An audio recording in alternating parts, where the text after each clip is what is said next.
محترم ملګري پوښتنه کړې ده چې د غرونو کې چې کوم جنغوزي دي شینوارو طرف ذکر یې کړی دی نو که یو کس دا په غلا باندې راوړي موږ د یو چا نه اورېدلي دي چې ټول انسانان په دې کې شریک دي نو دا په غلا کې نه راځي. د دې څه حکم دی؟ بنیادي خبره داسې ده د غر ته په فارسي کې کوه وایي که نه، نو د معتبرو فتاوو لیکلي چې یو کوه سلطاني وي او یو کوه غیر سلطاني وي.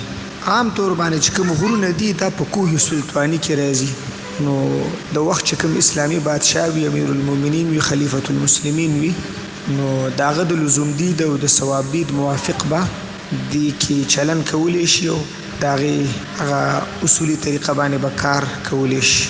عوام خلک په هغې کې په خپل اختیار باندې تصرف نشي کولی.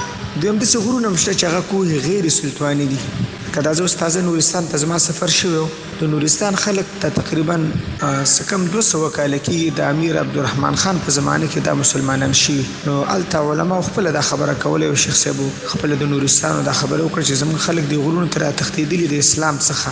بیا ورسره صلح وکړله د امیر عبدالرحمن خان سره. هغه د صلح خط اوس هم هغو سره موجود دی. زه دغه غرونه به کوه سلطاني کې نه راځي بلکې کوه غیر سلطاني کې به راځي، زموږ ملکیت به. نو چې کوم جنغوزي هلته هغې غرونو کې کېږي هغه د قومونو په مابین کې تقسیم دي، هغوی ته خپل حدودات معلوم دي، نو د هغوی حکم بیا جدا دی. او کومې خبرې ته چې تاسو اشاره وکړه چې موږ د مولوي صاحب نه اورېدلې ده، هغه ابوداود شریف کې یو حدیث دی، هغه ځان ته موضوع ده چې الناس شرکاء فی الثلاث، خلق شریک دي په دریو شیانو کې، فی الماء په اوبو کې، عامې اوبه دي، د نهر اوبه دي، د سیند اوبه دي، یا مثلا نورې داسې اوبه دي په دې کې شریک دي. یو خو دا چې په شخصي ملکیت کې سړی ځان ته کویي وباسي هغه اوبه نه، او دغه شانته اور او ګیا، نو دغه تفصیل دی هغه کې. السلام علیکم ورحمت الله.